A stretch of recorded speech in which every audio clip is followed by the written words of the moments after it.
mungkin lebih sering dikenal dengan uh, demam sumber-sumber yang suhunya tuh antara 37,5 sampai 38 derajat Celcius nih. Atau demam febris. Nah, ini demam yang sering terjadi, suhu tubuhnya di atas 38 derajat Celcius. Nah, kalau hiperpireksia, ini adalah demam yang sangat berbahaya. Dia suhu tubuhnya terukur lebih dari 41,1 derajat Celcius. Dan ini merupakan kegawat daruratan medis. Jadi ini memerlukan bantuan dari dokter untuk menyelesaikan permasalahan ini. Oke, bagaimana sih mekanisme demam? Dia terdapat rangsangan dari luar, seperti yang saya tadi bilang ya. Walaupun ada juga beberapa kasus itu mams yang rangsangannya dari dalam, tapi biasanya itu adalah pada penyakit-penyakit yang sulit ya, seperti penyakit-penyakit autoimun dan lain-lain. Itu biasanya rangsangan dari luar itu terjadi karena infeksi atau proses radang. Nah, si rangsangan dari luar ini meningkatkan tuh mams ambang batas suhunya si anak, sehingga dia menstimulasi kekebalan tubuh, yaitu sel darah putih. Mungkin mam sering dengar ya tentang sel darah putih dan juga pirogen endogen. Nah, stimulasi ini akan menyebabkan sistem saraf pusatnya si anak ini meningkatkan ambang suhu nih buat ngelawan si infeksi yang terjadi. Nah, akhirnya pada hasil akhirnya tubuh akan berusaha meningkatkan suhu tubuh dengan berbagai cara. Apa sih cara yang paling sering mau tahu? Jadi, cara yang paling sering pada demam itu untuk ditingkatkan suhunya oleh tubuh yaitu menggigil gitu, Mams. Jadi kadang-kadang sering tuh kan ya Mams-mamsnya itu kayak anak saya tuh demam tapi kok menggigil ya dok kayak kedinginan kayak gitu. Nah itu tuh bukan kedinginan ya Mams ya. Jadi tubuh menggigil itu adalah untuk cepat meningkatkan produksi panas gitu. Jadi dia bergerak untuk meningkatkan dari si produksi panas sehingga mencapai batas suhu tubuh yang diminta oleh si sistem saraf pusat. Nah, ada juga nih Mam penyipitan pembuluh darah untuk mengurangi pengeluaran panas. Hasilnya anak jadi seperti nadinya lebih cepat dan lain-lain. Nah, alat pengukur suhu nih apa aja sih Mam? Pasti ini alat-alat yang sudah sering Mam lihat ya. Yang pertama adalah termometer digital, termometer raksa. Nah, satu lagi adalah termometer timpanik atau yang dipakai di telinga.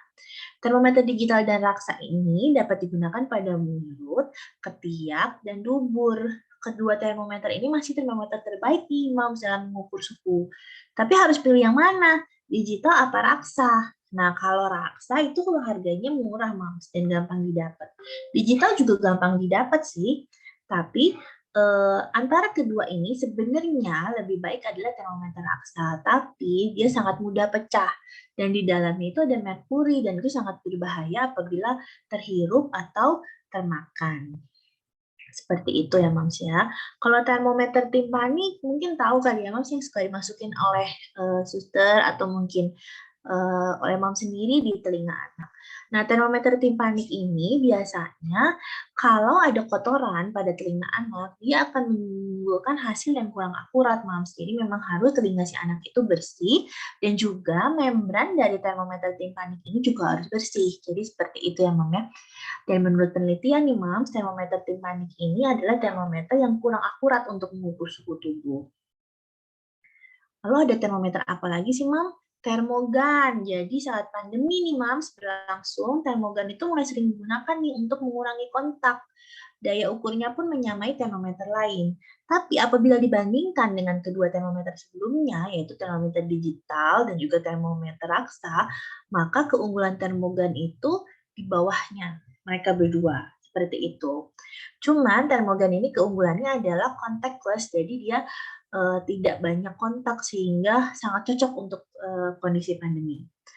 Nah, yang kelima nih, termometer empeng. Mungkin ini jarang ya, Mams ya, untuk diketahui. Dia digital pacifier thermometer. Jadi, bila kita masukkan nih ke mulutnya si anaknya atau si dedenya, dia nggak ngeh tuh, Mams, kalau dia lagi diukur termometer ini ya, suhunya dengan termometer ini.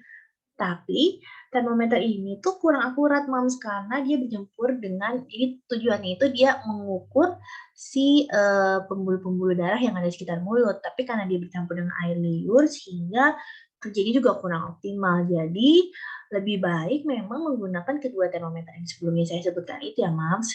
Nah, ini yang paling penting nih, Mams. Tidak ada yang namanya tangan meter. Jadi kalau Mams pergi ke klinik atau misalnya ke rumah sakit bertemu dengan dokter, sering banget anak saya demam. Ditanya langsung sama dokternya, berapa suhunya, Bu? Gitu kan. Terus dibilangnya anget aja karena pakai tangan meter. Jadi nggak boleh ya, Mams, sekarang pakai tangan meter karena termometer itu sangat penting, apalagi untuk anak-anak yang di rumah itu usianya di bawah 5 tahun. Oke. Nah, cara pelepasan panas tuh kayak gimana sih, Mams? Jadi demam yang terjadi itu adalah proses alami tubuh, seperti yang saya bilang tadi, untuk melawan infeksi dari luar. Bagaimana ya prinsip pelepasan panas? Mungkin ini pelajaran kimia dulu kali ya, Mam ya, fisika kayaknya ya. Radiasi, evaporasi, konduksi, dan konveksi. Kenapa sih kita harus tahu cara pelepasan panas ini? Karena ini sebenarnya cara-cara sederhana yang sangat gampang, tapi sering salah kaprah nih, Mams, di para Mams di rumah gitu. Jadi kalau dilihat tuh kayak gini, Mams. Jadi kalau radiasi itu adalah panas yang keluar itu melalui tubuhnya si bayi atau si anak itu ke udara. Begitu juga dengan konveksi. Jadi udara yang melewati si bayi itu mengambil panas dan mengeluarkannya keluar. Kalau evaporasi itu cairan, Mams. Misalnya dia dikompres atau dan lain-lain, itu juga menyerap panas yang berasal dari tubuh. Nah, konduksi, misalnya dia melekat nih sama satu lapisan atau satu permukaan yang lebih dingin daripada badannya, maka si badan akan melepaskan panasnya ke permukaan yang suhunya lebih rendah itu. Begitu. Nah, penanganan pertama pada anak demam ini sangat berhubungan dengan pelepasan panas tadi. Jadi kalau pertama-tama pastikan ya, Mam, semua orang tahu kita harus memberikan penurun panas atau antipiretik. Tapi yang tidak diketahui adalah suhunya, Mams. Kadang-kadang 37,5 itu sudah dikasih antipiretik. Sebenarnya suhu yang lebih dari 38 itu yang harusnya kita kasih antipiretik atau penurun panas. Tapi ada beberapa kasus pada anak yang memang dia biasa terjadi kejang demam dan ibunya memang sudah ahli, sudah tahu bahwa pada suhu-suhu tertentu dia akan kejang. Maka oleh karena itu diberikan penurun panas sebelum kejangnya terjadi. Gitu, Mas. Nah, kalau misalnya demam tuh apa sih yang terjadi sebenarnya? Jadi pada saat demam itu sebenarnya memang bagus karena kita melakukan perlawanan nih terhadap si infeksi. Tapi yang terjadi pada tubuh juga ada yang tidak bagus, yaitu menimbulkan dehidrasi pada anak. Jadi anaknya tuh kayak kurang cairan. Nah, yang kedua itu meningkatkan metabolisme. Dan yang pasti anaknya nggak nyaman ya, karena siapa sih yang kalau misalnya demam, terus pasti kan rasanya nggak enak ya, kayak sumuk-sumuk gitu ya, Mam ya. Jadi pastikan anak tidak dehidrasi. Pastikanlah bahwa anak itu minum yang cukup, seperti itu. Apa sih tanda-tanda anaknya itu dehidrasi gitu ya? Dehidrasi yang ringan dan sedang itu contohnya misalnya matanya cowong, Mas. Pada anak-anak yang kecil itu biasanya di bawah 18 bulan nih, ubun-ubunnya agak cekung kayak gitu. Nah, kalau yang secara global itu kencingnya dilihat, kalau kencingnya itu 4-6 jam tidak ada, itu sudah mulai tanda-tanda dehidrasi. Oleh karena itu, paksalah anak untuk minum. Nah, kalau misalnya anaknya udah dipaksa minum, tahu-tahu dimuntah-muntahin, gimana tuh dok? Gitu kan. Nah, yang kayak gitu-gitu emang harus lebih dapat perawatan lebih lanjut ya, Mams ya. Karena kan kita nggak bisa masukin cairan, anaknya juga dehidrasi. Nah, kita harus membantu dengan memasukkan cairan melalui pembuluh darah. Nah, buat anak nyaman dan berikan baju yang tipis. Nah, terus kayak saya bilang tadi, jadi dengan baju yang tipis, pelepasan panas dengan konveksi dan juga radiasi itu menjadi lebih mudah gitu. Tempelkan anak pada moms atau dad, jadi boleh ayah atau ibunya yang mempunyai suhu yang lebih rendah nih daripada si anak. Jadi misalnya anaknya suhunya 39, tempelin nih sama moms atau dadnya yang suhunya di bawah 39 atau 375 atau suhunya normal kayak gitu. Itu prinsip apa, Mams? Itu prinsip konduksi seperti yang dijelaskan sebelumnya gitu. Nah, ini nih yang perlu diingat, Mams. Kompresnya hangat dan itu pada ketiak dan selangkangan. Apa sih yang biasanya salah dilakukan ya kan, Mams? Ternyata yang biasa dilakukan itu tidak memaksa anak minum. Itu salah. Seperti yang saya bilang tadi, peningkatan suhu akan menambah kemungkinan dehidrasi pada anak. Lalu memakaikan anak baju tebal dan berlengan panjang. Jadi ketakutan nih mamsnya, aduh kasihan nih demam, kasih lagi di baju yang tebal, lengannya panjang. Nah, itu jadi susah tuh pelepasan panasnya. Karena bajunya terlalu tebal dan panjang lengannya gitu. Lalu menyelimuti anak dengan selimut yang tebal, ini juga salah. Udah pakai bajunya tebal, dikasih lagi selimut yang tebal. Jadi gimana panasnya mau lepas kayak gitu. Nah, kompres dingin nih, atau hanya mengkompres pada kepalanya saja. Kan kadang-kadang pro dan kontra ya, kenapa sih kompres dingin nggak boleh gitu.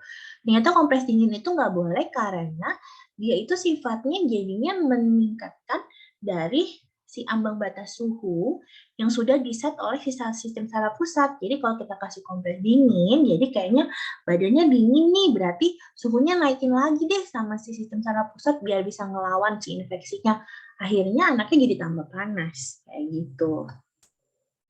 Nah, ini jenis penurun panas. Pasti semua udah tahu ya, Moms ya, jenis-jenis penurun panas itu apa aja sih? Jadi penurun panas itu ada yang paling terkenal adalah paracetamol dan ibuprofen yang sering banget di pasaran. Oke. Nah, paracetamol. Paracetamol itu adalah obat penurun panas dengan efek samping yang terendah. Jadi paracetamol ini adalah seperti obat dewanya untuk para dokter nih, karena dia efek sampingnya rendah, tapi dia bisa menurunkan panas gitu. Dia memiliki range dosis itu 10 sampai 15 mg per kilogram berat badan. Jadi misalnya gini, Mas, kalau berat badan anaknya 10 kilo, udah gitu. Atau jangan-jangan, biar gampang mungkin 12,5 kilo, misalnya gitu ya. Nah, berarti anaknya dikali nih sama 10 berat badannya. Jadi 12,5 kali 10, jadi 125 mg. Atau bisa juga 12 kilo, jadi 120 mg ya. Nah, itu paracetamol itu biasanya, paracetamol yang biasa itu dosisnya itu 120 mg per 5 mili. Jadi nanti anaknya dikasihnya cuma 5 mili aja gitu. Nah, gimana nih kalau anaknya 24 kilo? Jadi tinggal dikali aja, Mams. 24 dikali 10, 240 mg. Berarti kalau misalnya per mili 5 milinya 120, berarti dikasihnya 2 sendok. Kayak gitu. Nah, tapi ada beberapa sediaan paracetamol itu yang dosisnya double atau istilahnya forte. Jadi per 5 milinya itu biasanya 240 mg. Kayak gitu. Nah, kapan nih kita pakai yang 15 mg? Kalau sudah dikasih yang 10 mg per kilogram berat badan, ternyata demamnya nggak turun. Boleh dinaikin ke 15 mg gitu. Nah, paracetamol ini dapat diulang sampai 4 sampai 6 jam dengan efek samping yang rendah gitu. Jadi, kalau misalnya demamnya nggak turun-turun, bisa dikasih 4 jam kemudian dengan menambahkan juga cara-cara yang tadi sudah saya ajarkan ya, Mams.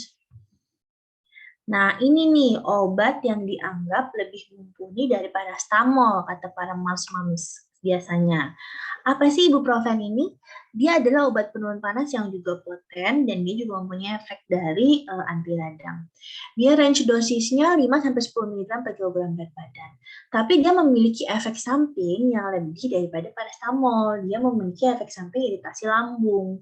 Jadi dia tidak juga mempunyai efek samping pada menginduksi atau menstimulasi asma terjadi, sehingga obat ini tidak boleh diberikan pada anak-anak dengan riwayat asma. Gitu. Nah, warningnya nih, Mams.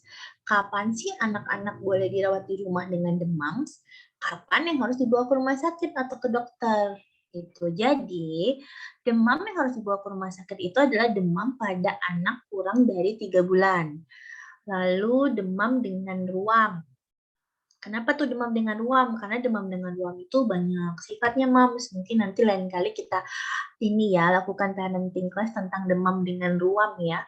Gitu. Jadi itu ada beberapa hal yang harus dilakukan lebih pada demam dengan ruam. Atau dia ada riwayat kejang demam nih si anaknya. Jadi pada suhu tertentu dia kejang gitu. Jadi lebih baik dibawa ke dokter misalnya dia demam gitu. Demam lebih dari 3 hari. Kenapa nih, Mams, harus demam lebih dari 3 hari dibawa ke dokter? Yang paling berbahaya adalah demam berdarah. Jadi kalau demamnya lebih dari 3 hari, sebaiknya dibawa ke dokter dan biasanya dokter nanti akan meresepkan nih atau menganjurkan untuk memeriksa darah. Gitu. Nah, apalagi nih demam yang lebih dari 39 derajat Celcius. Kenapa? Karena ntar lagi takutnya ke 41,1, Mam, yang saya bilang tadi, hiperpireksia, di mana akan terjadi kerusakan organ-organ yang terjadi pada tubuh anak gitu. Anak tidak aktif, lemah, dan kurang merespon. Pasti panik dong, Mam. Kalau kayak gini, ya nggak udah kita kasih minum nggak mau, dibuat nyaman juga nggak mau, lemas, kurang respon, lebih baik segera dibawa ke dokter. Nah, terdapat gejala lain yang mengancam jiwa. Apa aja nih, Mam? Biasanya sesak yang ini apa namanya menyebabkan itu akan mengancam jiwa kalau tidak kita bawa. Karena peningkatan suhu juga meningkatkan laju pernapasannya anak. Lalu biasanya juga anaknya itu ngigau atau melindur, itu lebih baik dibawa saja deh ke rumah sakit kayak gitu. Lalu demam berulang dalam 7 hari. Kenapa nih, Mams? Nah, yang takutkan yang seperti ini tuh biasanya infeksi-infeksi bakteri yang cukup berat. Contohnya salah satunya yang paling sering itu tipes, demam tipes ya. Gitu. Mungkin itu aja dari saya. Semoga anaknya selalu sehat dan terima kasih ya. Saya kembalikan lagi kepada Dokter Dayu. Terima kasih. Oke, terima kasih Dokter Laksmi, baik sekali penjelasannya dan sudah jelas dan terang banget ya. Mungkin Pak untuk moms yang lagi pada galau, apa sih demam dan bagaimana apa yang harus saya lakukan bila anak demam, mungkin lebih tercerahkan dengan penjelasan Dokter Laksmi. Oke, bagi yang ingin bertanya silahkan bisa mengetik di kolom chat dan ini sudah ada beberapa pertanyaan ini Dok di kolom chat. Saya bacakan Dokter ya. Yang pertama dari Mama Keila. Kenapa kalau anak demam bisa menyebabkan kejang ya dokter? Silakan Dokter Laksmi. Oke, benar banget itu ya Mama Keila. Jadi demam itu yang paling sering kita takutin itu adalah kejang gitu. Apalagi untuk anak-anak yang masih di bawah 2 tahun, di bawah 5 tahun, kita masih ada kemungkinan untuk kejang demam. Kenapa sih bisa sampai kejang? Jadi ada peningkatan suhu yang terlalu mendadak sehingga menyebabkan si sistem saraf pusat ini istilahnya kaget gitu, Mams, dengan kejadian itu sehingga terjadi perpindahan dari elektrolit-elektrolit juga yang meloncat-loncat gitu, Mams. Akhirnya nyebabin nggak connect nih kalau listrik, dia konslet gitu, Mams. Jadi akhirnya dia jadi kejang. Itu sangat bahaya karena sekali kejang itu anak bisa kehilangan sel-sel otaknya banyak ya, Mams ya, sehingga akan dapat menurunkan kognitif. Apalagi kalau misalnya anak demam dan mungkin ayahnya atau ibunya atau saudara kandungnya ada yang punya riwayat kejang demam. Lebih baik sih dikonsultasikan juga dengan dokter. Itu sih ya membuat Mama Kayla, semoga membantu ya, Mams. Oke, terima kasih Dokter Laksmi. Jadi intinya kalau anak demam, apalagi demamnya tinggi, harus segera diturunkan dokter ya, supaya tidak menimbulkan adanya kejang. Oke, terima kasih Dokter Laksmi. Nah, ini ada pertanyaan yang kedua, Dok, di kolom chat. Dok, pada anak yang demam, kapan sih kita perlu lakukan pemeriksaan darah? Silahkan, dokter.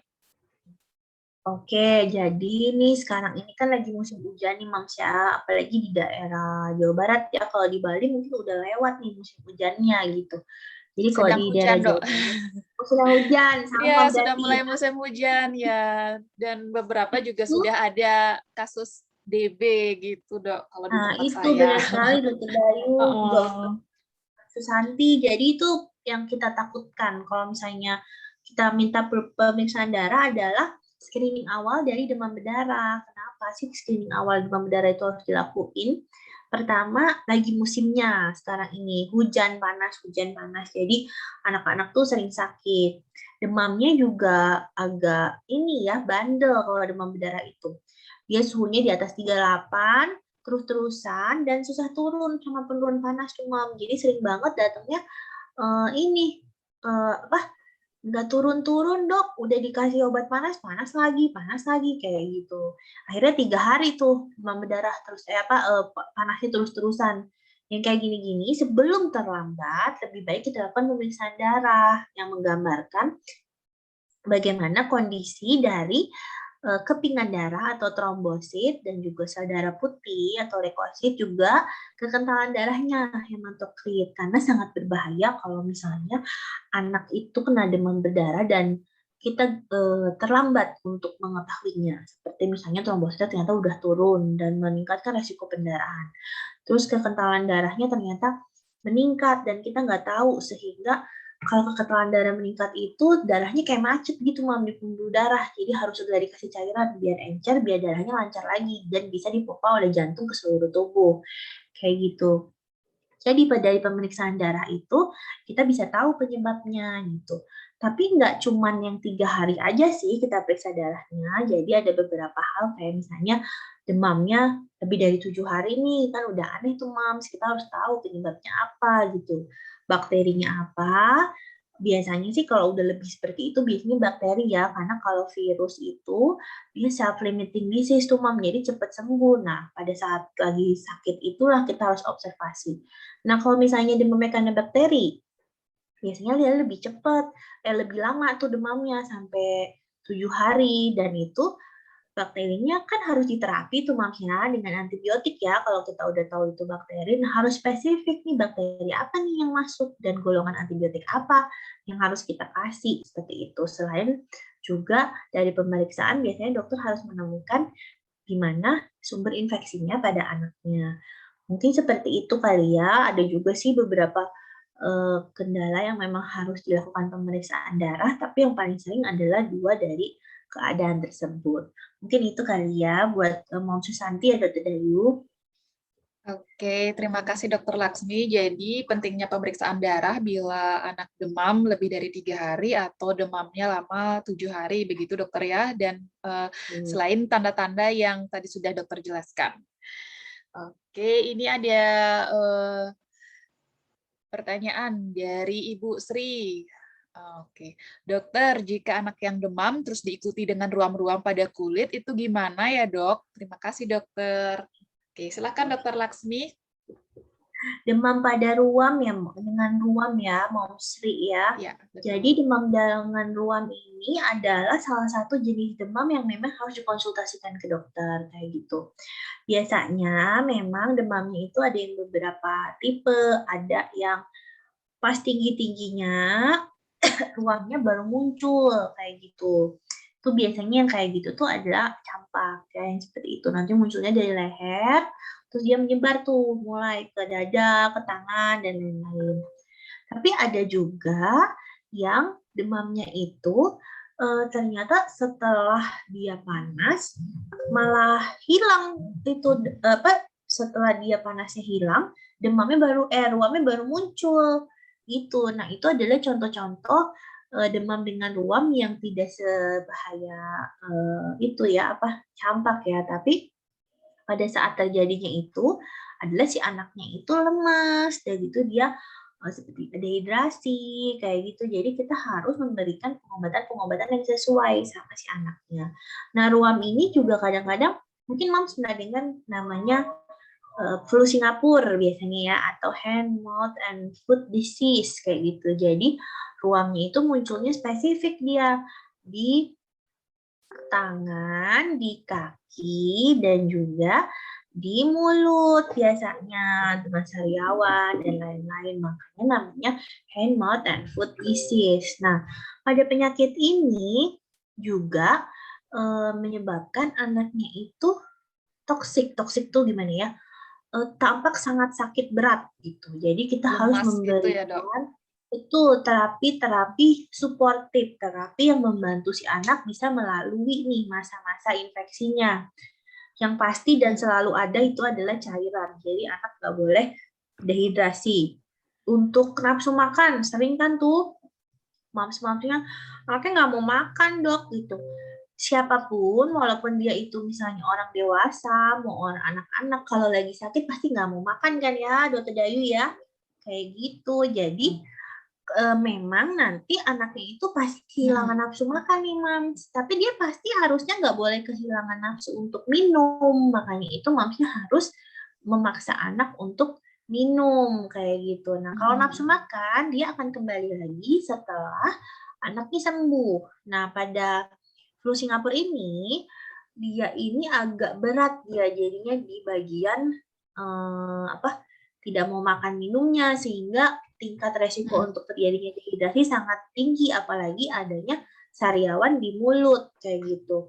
Iya, itu sering Jadi banget Dok bikin masalah dan kepanikan untuk mamam semua gitu. Jadi betul iya anak saya nggak bisa betul. makan seperti itu. Jadi pada takut apalagi yang baru anak pertama gitu Dok ya. Jadi harus tetap dicoba Iya. minum Dok ya. Betul, harus kita paksa minumnya. Kecuali kalau mom sudah paksa minum, nih anak-anak dengan demam dengan ruam dipaksa untuk minum tapi dimuntahin atau nggak mau minum lemas. Udah jangan nunggu-nunggu lagi mom saya kalau kayak gitu. Lebih baik segera dibawa ke rumah sakit. Seperti itu mungkin ya.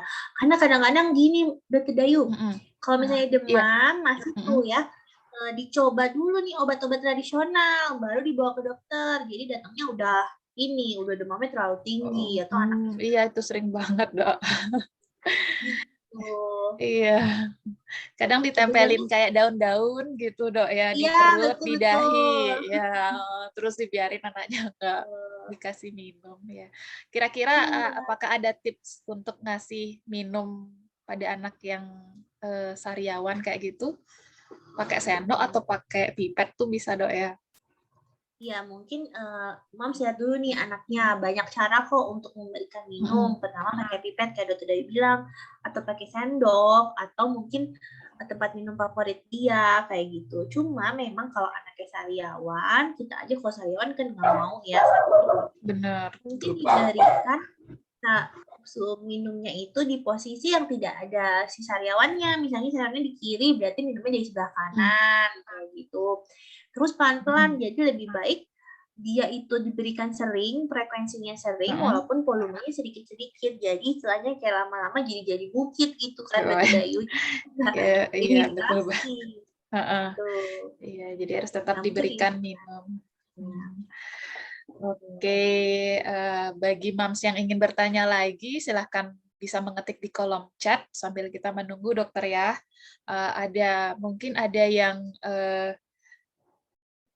tambahan atau oh ya, ini ada yang nanya di IG Anakku Sehat, dokter. Kapan sih anak demam perlu dibawa ke dokter? Mungkin sudah dokter jelaskan tadi ya. Ya, silakan dok. Oke, mungkin saya ulang lagi ya. Ya. Jadi, kalau misalnya anak itu yang harus dibawa ke dokter, karena kan pasti sekarang tuh pandemi, jadi moms-moms juga pasti banyak yang kayak, aduh takut nih ke rumah sakit, nanti kenapa-napa lagi gitu kan. Jadi, yang harus dibawa itu adalah yang di bawah 3 bulan tuh, Mams. Kenapa sih nggak harus segera dibawa kalau yang demam sih bawah 3 bulan? Karena kemungkinan untuk terjadi infeksi di sistem saraf pusat terutama intrakranial atau otak itu lebih tinggi tuh Mams daripada yang umur-umur lain gitu. Walaupun di bawah 1 tahun juga masih ada kemungkinannya, tapi usia 3 bulan tuh memang lebih urgent seperti itu. Jadi harus segera dibawa kalau misalnya demam itu di bawah 3 bulan.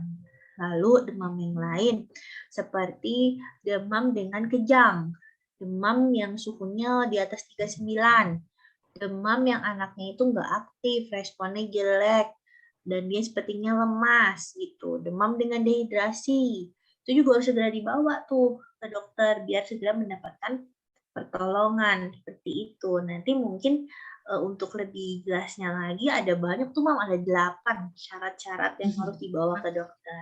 Nanti dilihat lagi ya rekaman dari Anakku Sehat ID tentang parenting class hari ini. Oke, Mams?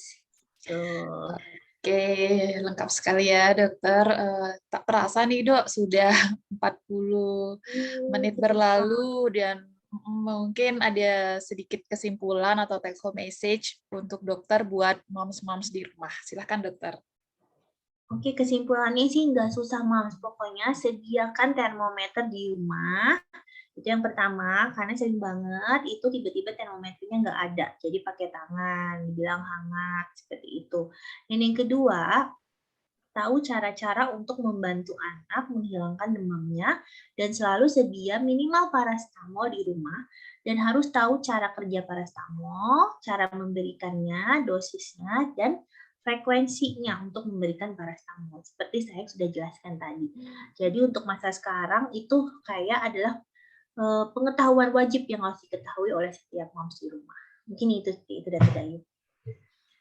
Oke, Iya, Moms, lengkap sekali yang sudah dijelaskan oleh Dr. Laksmi dan pesan-pesan dari Dr. Laksmi. Jadi sediakan termometer di rumah, jangan pakai tangan meter. Yang kedua, sediakan paracetamol di rumah. Jadi penting sekali pada saat pandemi ini, moms and moms-moms semua mengetahui penata laksanaan yang pertama bila anak demam dan kapan sih anak itu harus dibawa ke dokter segera dan supaya tidak terlambat penanganannya. Seperti itu ya Dr. Laksmi, dan terima kasih Dr. Laksmi atas waktunya dan kesempatannya, dan terima kasih juga untuk moms-moms semua sudah menyempatkan waktu dan partisipasinya, sudah bertanya di kolom chat, dan sudah jelas sekali dijelaskan sama Dr. Laksmi. Untuk jika ingin bertanya lagi bisa bisa DM di IG Anakku Sehat ID dan tetap follow, like, and subscribe YouTube-nya Anakku Sehat ID. Oke, dan tampaknya kita harus berpisah, Dok. Terima kasih banyak, Dokter. Ya, oke. Terima kasih banyak, Mam semua. Oke, kita bertemu lagi bulan depan di Parent Class dengan tema yang lebih menarik. Oke, terima kasih, Dokter. Foto dulu ya, Dr. Dayu. Oh, oke, betul, Dok. Sebentar. Oke, saya... Oke. Nah, sudah klik galeri. Oke, saya screenshot. Nah, untuk Moms, silahkan membuka videonya masing-masing. Ya. Oke, saya foto ya. 1, 2, 3. Oke, terima kasih dokter. Sudah. Terima kasih moms-moms semua. Sampai ketemu lagi bulan depan di Parent Class Anakku Sehat ID. See you, bye-bye.